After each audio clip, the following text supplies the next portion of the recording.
Today we're talking Sundays. The Acolyte. Big brothers, big sisters. And coping skills in parenting. Stay tuned to find out. Hello and welcome to Couple Chat. Where we Parents. discuss topics for you. Parents. I'm Matt. I'm Jackie. Let's chat. This week in the world of the Hahns, we had a lot of stuff going on, I think. Every weekend, we have, a lot of craziness, whatever. Sometimes there's stuff going on, sometimes there's not. However, most of the time, Sundays, if we're lucky and there's not some like holiday or something going on, it's pretty similar. And we've kind of adopted a way of doing things that I think has really worked. And we're going back a little bit to those ways this past Sunday. And I'm really happy we did. I thought it went splendidly, and I want to continue doing this. So first off, I just want to say the marriage part of this is the fact that I understand your want for sleep. And I love you and I appreciate you. And I know how important that is to start your day off correctly. And you don't get those moments any other time during the week. Me, I'm not like that. I could be woken up by the kids. I could just wake up randomly and be fine mostly. It's rarely that I'm not. But I know that that's something you crave and almost a need. So Sunday's the day where I take that responsibility for myself and say, cool, I don't mind. I let you sleep to an extent. I always try to wake you up with your second favorite thing, breakfast. But close to number one, actually. Yeah, I know. That's why I know you'll get up. Especially if there's bacon. Yeah, which there pretty much always is now. Turkey bacon. Not the same. Hey man, look. But it's bacon. Not veggie bacon. This isn't Breaking Bad, okay? But anyway, so jumping off from that, tell me a little bit about how these types of things help strengthen our marriage and also strengthen that last day together as a family, because we kind of try to optimize ourselves first in this final day. Like, yes, the kids are involved in it, but we know that like we're about to lose all this time moving back into a week of work and school and daycare and all that. So, just tell me how our Sundays go and yeah, like I said, how this, I think it strengthens us for sure. Yeah. I think it's also part of that like balance, like you're stating. Like this past Sunday, for example, yes, you woke me up with breakfast, which was delicious. And the kids had no clue what it was because you made egg in a basket. And Nate was like, we made French toast. And I was like, toast? And he goes, toast, French toast. All right. But, he made me egg in a basket, and it was really nice to just kind of be able to sit there and enjoy breakfast as a family. And we've really been trying to do that on Sundays, unless, like you said, there's something else going on. But when it also comes to Sundays, I've noticed that going out as a family can either be really successful or just implode on itself. Yeah. And I think the times where we're separated and able to parent separately helps us in our marriage, helps us in our parenting, helps our kids kind of coping with being one-on-one. Yeah. I know Nate thrives one-on-one. I know I thrive one-on-one.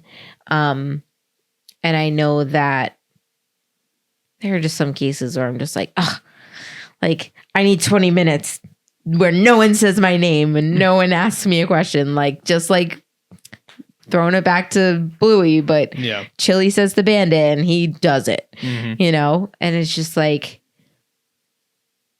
I think we both need that. We both need that time where we are separate and just like able to kind of cope. And I love that you give that to me. I love that you are able to see it. Emma still naps. So it helps me to have like that quiet time space. Like I'm not necessarily napping.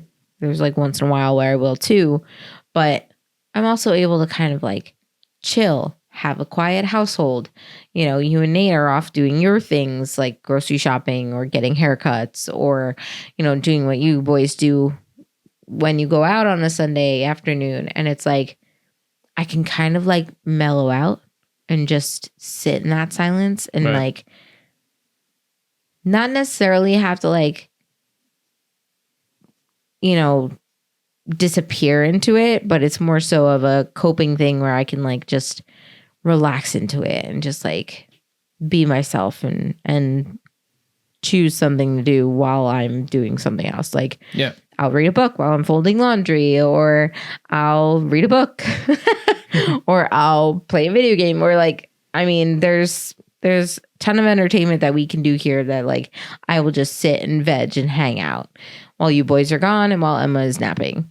And I think that helps me on a Sunday be a better parent. And yes, it's happening during nap time, but then once nap time is over, I try to enjoy being around the kids. I try to enjoy when Nate comes home and it's just the three of us because Emma's still asleep. And then Nate goes to quiet time and we have our quiet time. And it's one of those things where like everyone needs that hour. Everyone needs that hour of time in a day where they can reset.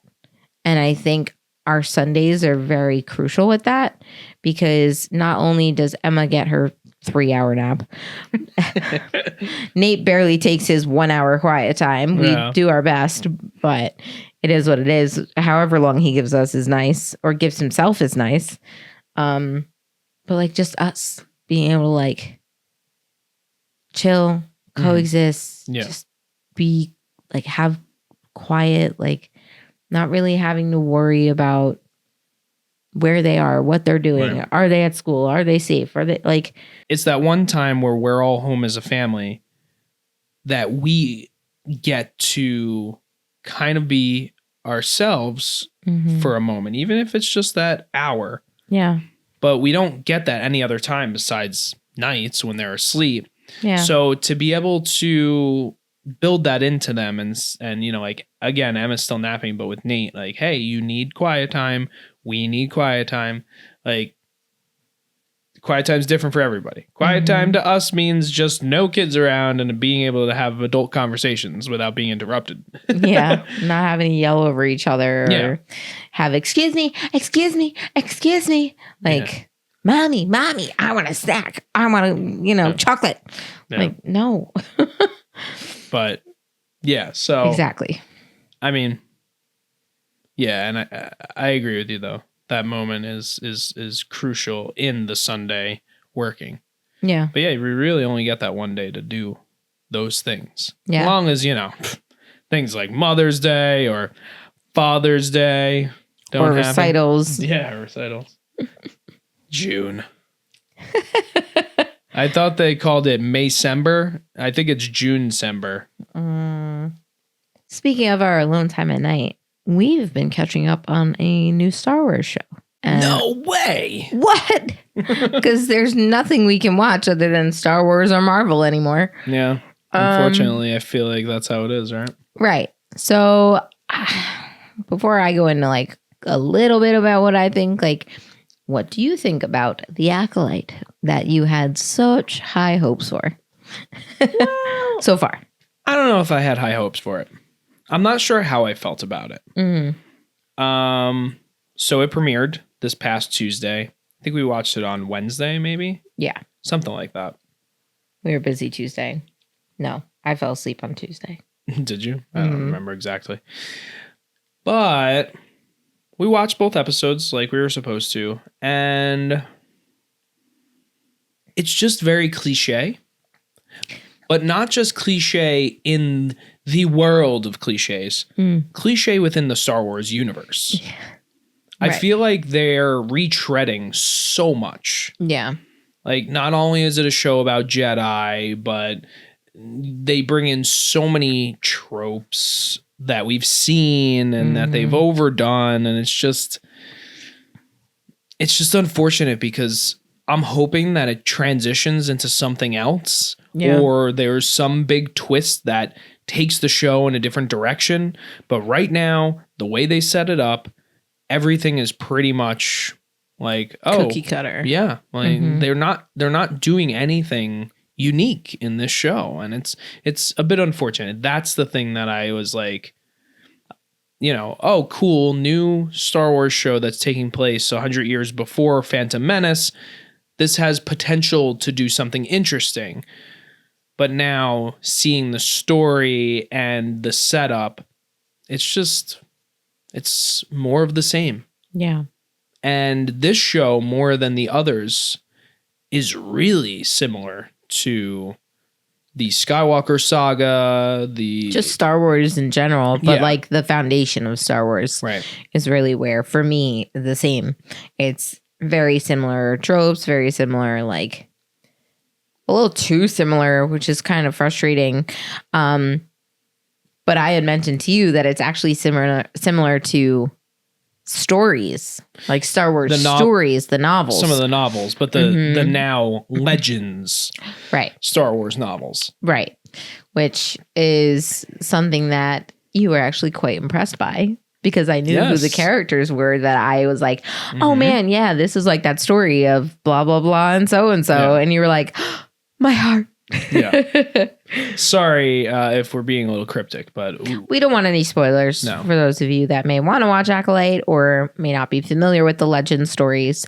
But yeah, I assumed your reaction was the same as mine, so I just wanted to kind of hash that out. Of the premiere. The first 2 episodes. Yeah. Right now, and just there's nothing interesting about it, to be honest. And I don't even really find a lot of the characters or the acting that interesting. Yeah.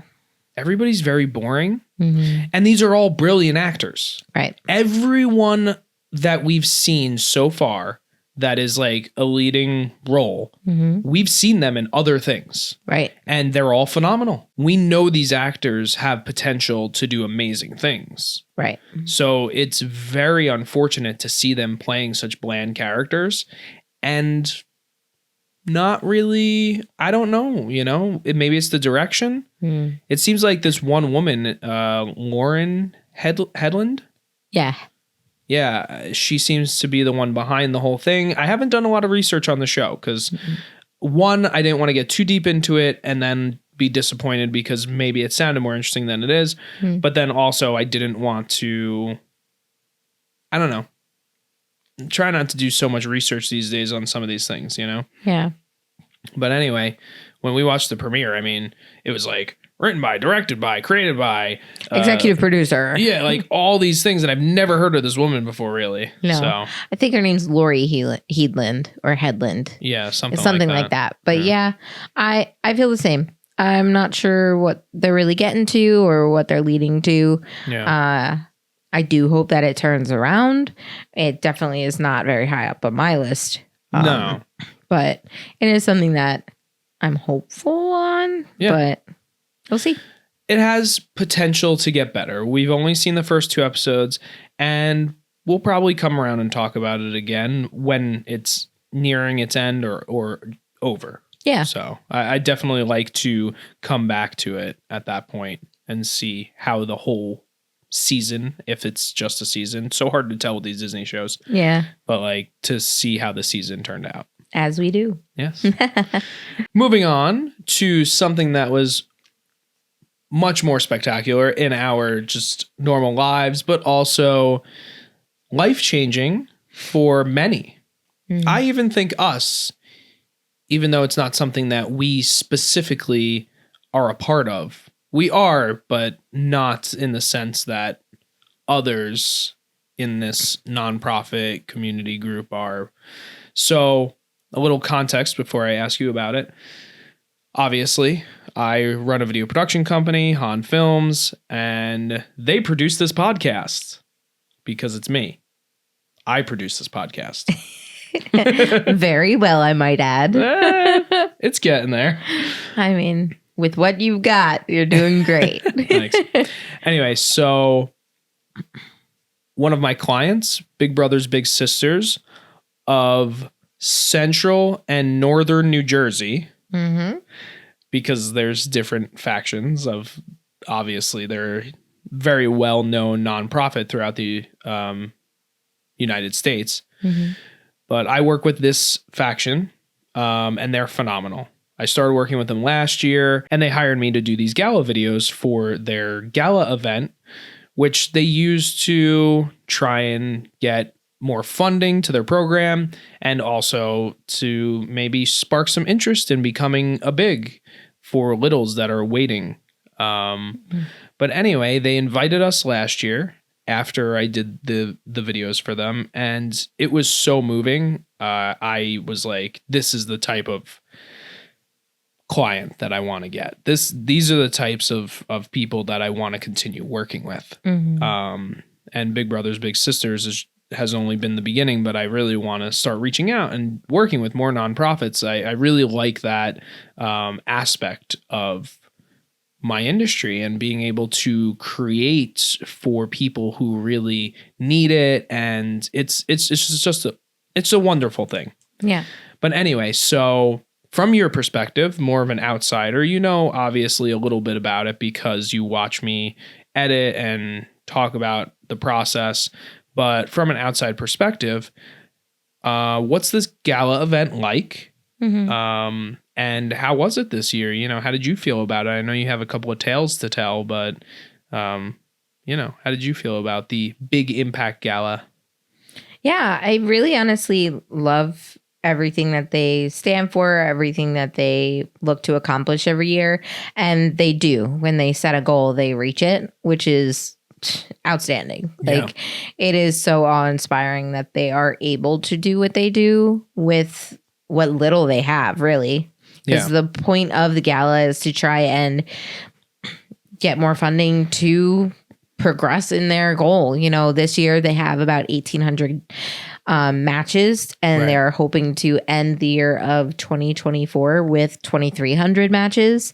And that is a phenomenal, humongous challenge, but I think they can definitely rise to that because it's something that they have the drive, they have the need. I mean, these kids on this list, there are 100 kids on that waiting list, and it's moving to see the work that they do. And there are kids, there are littles who are at the event typically, which is nice because they kind of range them to an age. So there are young littles who are like 7 to 11, because last year we sat with one of the littles who was only 11.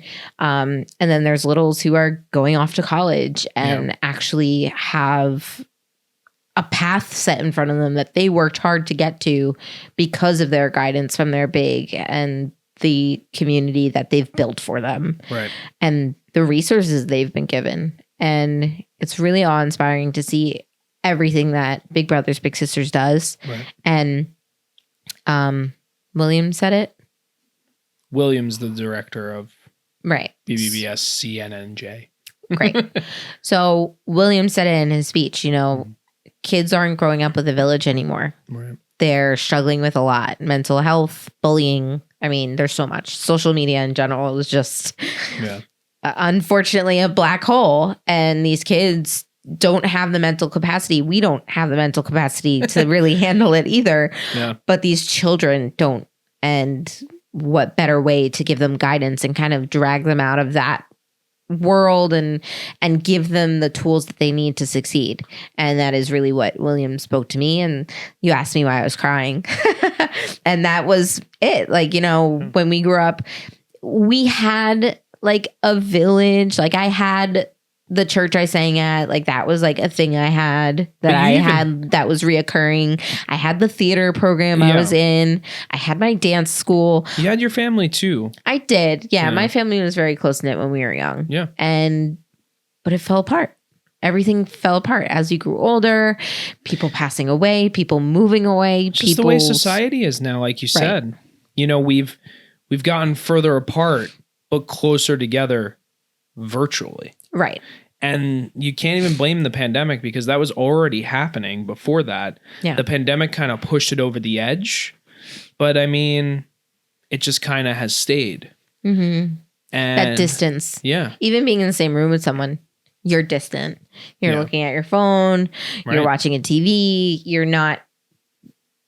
You're coexisting. Yeah. You're not really interacting. Mm. And I think for me, like Big Brothers Big Sisters really shows what interaction with a child with that, depending on the age they get matched. I mean, they could get matched at 15. They could get matched at 9.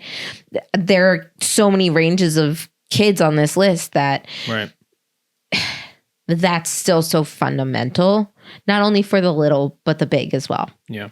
And it just, there's so much in me that like, I just feel good just being a part of it and just being associated to you who's associated with them. And just like all the emotions in that room and all the joy and just like the amount of money they were able to raise, and they just like exploded through their goal and just like they reached for the stars. And it's amazing to be able to even like be able to be in that room and shine with them too. So yeah, I really happy to be even associated like by 2 degrees because I'm kind of separated from everything. But I've been able to go to these galas these last 2 years, and they both have made me feel so good about what you're doing, what we did when we were there, because we helped with raising the money. You know, we gave what we could. We gave our time. We gave our support. Yeah. They don't expect a lot, you know, and that's for me being able to create these videos. Like, yes, obviously I'm not going to candy coat it. Like, I'm getting paid to do it. Mm-hmm. I obviously run a business. They know that. It's not like they asked me to do this pro bono or anything. Mm-hmm. But I understand the impact that these things are making. Right. And to be able to be a part of that and realize that like they're paying me and my company to do something. They're raising money for their organization to make a difference. And they know that hiring my company and putting money into that is important to make this change, makes me feel good. And it makes me realize, you know, I have to be at the top of my game because these guys need every penny that they can get. And if they're going to put money into creating videos, well, that matters. And those videos need to matter, and they need to make an impact. And it's a big impact. What's great is too, every year, it's only been 2, but still, everyone who knows you from within tells you, your videos are so great. Like, we get so much feedback on them. Like, thank you so much for what you do. The gratitude and the kindness and just the outright love that these people have for your craft and for what you do for them, and the littles and bigs who you highlight, and even the honorees, like the highlighted sponsors that you do. That's important. That's important work. And I think that they see it, and I think that's really, really amazing. And I really hope to be able to continue doing it, and or for you to be able to continue doing it, and for them to continue to, you know, just partner with you and go from there. And maybe who knows, one day you'll be an honorary partner. We'll see. Just got to keep growing this business. I mean, yeah, you do such good work, and now that you're working with them, it's even better. Yeah. So I just wanted to kind of highlight you on another thing that I think you excel at. It's not only taking care of me, because you go above and beyond to take care of me and help me in the mornings and help me at nights, and just like your support and your love is just astounding. But the things you do for our children, whether it's putting their backpack and shoes out in the morning, or picking Nate up from the bus, or just being able to like kind of just chill with them is really, really great to see. And I want you to kind of like dive into that mental state that you have, because I feel like I'm kind of just like on the outskirts and observing all of that and having a really hard time doing that on my side. Like if you're not here, I have a hard time doing that. Like how do you think about that? Like how do you get to the point where you can just do that stuff for them? Like how do you, like, what drives you to be like that for them? What drives you to be present and be able to do what you can when you're around them? Well, it's not all peaches and cream. I know that. So let's not make it sound like, I'm some like infamous father. Like, I appreciate that. I really try, and I've been trying a lot more lately. I know that obviously you're struggling, and there's outside things that are making that happen, and sometimes it's hard to separate those things from your family and your personal life.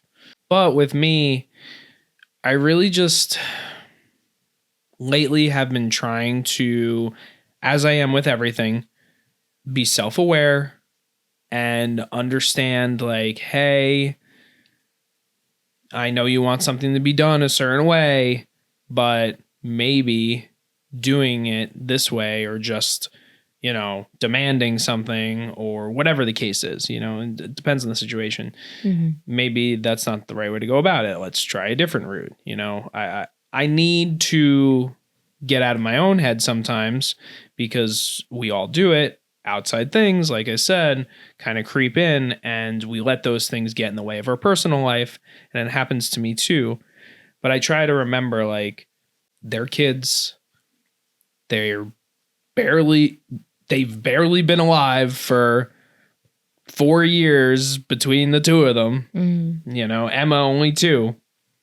She's mostly easy. I mean, you get away with tricking her into anything almost. You're not wrong. Yeah. Oh, go sit on the potty. Chocolate? Yeah, you'll get chocolate if you go on the potty. Oh, no potty, no chocolate. Yeah. She'll throw her fit, but it's like, now. all right, bye. Yeah. Nate's very smart, and he's getting smarter by the day. And I'm trying to like allow myself to back up a little bit. Mm-hmm.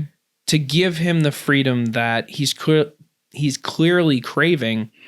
And it's just something that I'm observing. I've always been an observer. Mm-hmm. I think that's why when I do have the opportunities to direct in my career, I do a great job with it, because I observe people and I know how people interact with each other. Mm-hmm. So I can put that into a character. I can give direction to actors and have them do that. It's really the same kind of thing with children.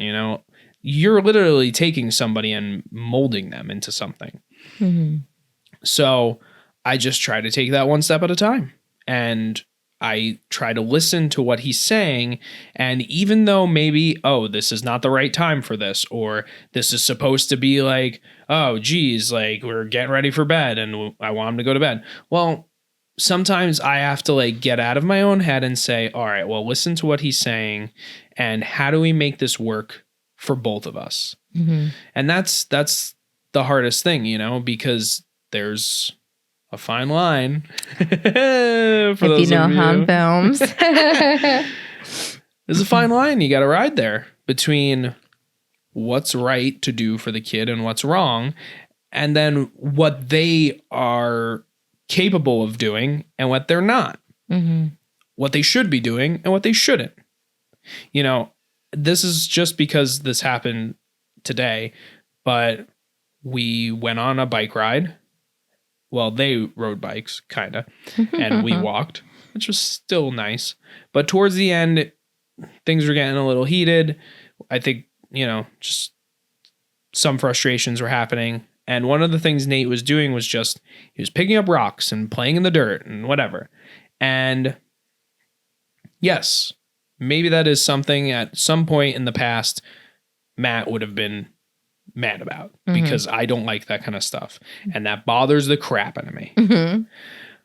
But I pulled myself back and I said, well, what's the harm in this? He's learning. He's feeling. He's understanding. And he wasn't doing anything to anyone. It was whatever creativity, whatever's going on in his head. And that's kind of like how I tried to get through that moment. Because yeah, I could have easily gotten mad at that or been like, hey, don't touch the dirt. Your hands are going to get dirty, whatever the case is. But then I had to say to myself, well, there has to be an outcome here though, because like, yes, he could do this, but what's the outcome? Okay, well, the outcome for me to make me feel better about the situation is, well, he's going to take a shower when he gets home. So it's fine. It's not a big deal. He'll be clean. And right now he is happy and he's learning something. And that's kind of just how I'm trying to take most situations. As long as I can figure out a good outcome to it, then I can live in that situation and not be mad or upset about it when I might have been in the past, you know? And then I take that experience and I move on and I use it the next time something like that happens. And it doesn't always work out. You've been there, you know, especially like, you know, Nate is always the target here because he's just at that age where a lot of stuff happens with him and it's mostly him that's like, we're combating and we're trying to figure things out. Yeah. But the other day, Emma got ready before him because he was upstairs playing in the morning. And he came downstairs just do. And we were having a great morning. He was fine too. But then he came downstairs, realized Emma was ready and he is not. And that was it. It was over. Threw a huge tantrum, but the clock was ticking. And you needed to get out of there and you guys needed to go. And that's one of those moments where it's like, you have to, I know the clock is ticking, but how do we make this go smoothly without it wasting time? You know, and you got to kind of figure that out. Yeah. You know, and obviously in a way where it's, you know, we're not throwing him in the car and like, we don't care that you're going through this tantrum, whatever, you know, and sometimes that's hard. It really is. So I don't want to make it seem like that. It's just, oh, well, you know, everything's perfect. You know, my mind is just blank and I'm fine with everything that happens. It's not like that at all. You know, It's just, I'm learning.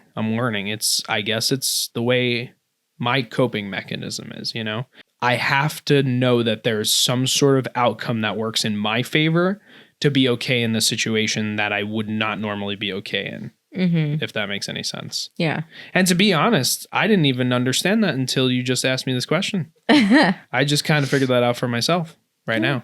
So even being self-aware, I didn't realize that. And now that I'm saying it out loud, I think this may even actually help me more for future situations. You know, a lot of times it's exactly what I said. We get in our own heads and we have a goal in mind and we're not thinking about them as little humans. We're thinking about them as they just need to follow this path. Like they're an NPC and it's like, this is your path. Why are you going off it? You know, like, right. And that's our problem, not theirs. They're just trying to be little humans and live their lives. And they have their own minds to think about. And they're just, you know, well, whatever, I'm living, you know? So that's us. We have to unthink that. We have to stop trying to put these things in place when it's like, oh, wow, he's trying to tell me something, or he has something in his head that we're just not listening to, or we're not realizing because they, whether we think it's important or not, they always have some sort of goal in mind. Yeah. You know, even Emma, she's 2, but like, she's got goals. Yeah. They could be so small, but it's like, you've been struggling trying to find her dancing bear. I have no idea where it went. Yeah. I'm very upset. It's around because remember, gotta be. After the recital, you know, look, mommy, hat. It was in the car, but I don't know what happened to it. Yeah. But that's what I'm saying. So like, it's very hard to put her to bed unless like this thing is resolved, right? Right. And like, yeah, of course, we could just be like, well, too bad, go to bed, you know? I said, baby girl, I'll go downstairs and look for it. I'll be right back. I never went back. But see, you found a resolution. And whether you actually go back tonight or not, your plan is definitely to find it and bring it back to her. And that allowed her also on her side, that's a coping mechanism for her. She trusts you. And she said in her own mind, okay, mommy will bring it to me. And I trust her that she'll be back with it at some point. Yeah. You know, she doesn't understand time. Right. And I do the same thing to Nate. That's actually funny because I did the same thing with him. Mm-hmm. You know, he didn't have his DeLorean. He didn't have his medal. He didn't have all these things he wants. His Darth Vader mask. Yeah. Like all this So stuff funny. he wants in his room before he goes to sleep. And it's like, look, sure. It can be annoying. Mm-hmm. But you are going to have a harder time going, no, just go to bed. Mm-hmm. Than to just be like, all right, I'll get it for you and I'll make sure it's up here. Right. And that's it. I'm not saying, hey, we're prolonging bedtime and I'm going to go get it right this second. No, I'll make sure it's up here, but we're still going to finish our night routine. And that's usually what I do. It happens a lot actually, but that's been like the way I get around it. But I usually am good about like, I'm going to say 95% of the time I bring that thing up at some point because I know you and I go up and down all night anyway. All night. They don't know it, but we go and we check on them, you know? So it's like, no harm, no foul. I'm going up there anyway. It's okay. I know he wants to play with this thing in the morning, or I know he wants to see it in the morning or whatever. Yeah. I'm fine with it. And I think that helps grow trust too, because then when he wakes up and he sees that thing is there, then he's going to be like, all right, awesome. Daddy brought this thing up for me. Right. He told me he would and he did. So hopefully that helps later on when something else comes up and I need him to do something. And he's like, well, Daddy did do that thing for me and he actually did it. Let me do this thing for him. You know, so like, whatever. That's just how it seems to work out right now. If you have any pointers on the things we talked about today, I mean, the marriage portion where we'd advise like, yes, still have quiet time, still have that moment of just being yourselves and even just being you as a couple during the day, letting your children reset as well, just to kind of attack the remainder of your day. And then the parenting that we've been doing, like how Matt's been going out of his way to take care of us as a family and kind of internalize it more and just taking that step back and that breath and just assessing the situation and seeing the right course of action. Let us know what you think. I mean, you can also tell us about Acolyte, what you think on that. If you have any other thoughts on, stuff for us to watch that maybe stays within the realm of a couple or parenting, we got Inside Out 2 coming out next week, guys. I don't know who's excited about that. But, so excited about that. Yeah. That'll be another movie to take Nate to, which is cool. Yeah, we'll be talking about that next week for sure. Yeah. And then, if you have any charities that you would like to support, or if you would like to consider supporting BBBS, please reach out to us. There is a special link where you can volunteer your time, donate to. I mean, we are all ears and we are advocates for that as well. So, or if you live in New Jersey or really anywhere else in the country, at least, look out for your local faction and consider being a big, because it's life-changing. If you have qualities that you're like, you know what, I think I'd be a really good role model and I'm sure there's a kid out there that could use some help, by all means, you should really think about it because these kids need it. Yeah. And, I think about that all the time. We're in a position where we have our own kids, so they like shy away from that. It's really somebody who's in a position where like maybe they have older kids and, they're looking to mentor someone younger, or they don't have kids at all, but like, they want to be that big brother figure. But yeah, so if you feel like you're in that type of position, please go find your local faction and reach out to them. Yeah. Do that thing. In the meantime, I'm Matt. Just now. In the meantime, not always. I'm always Jackie. Listen, I'm just trying to segue, all right? Sure.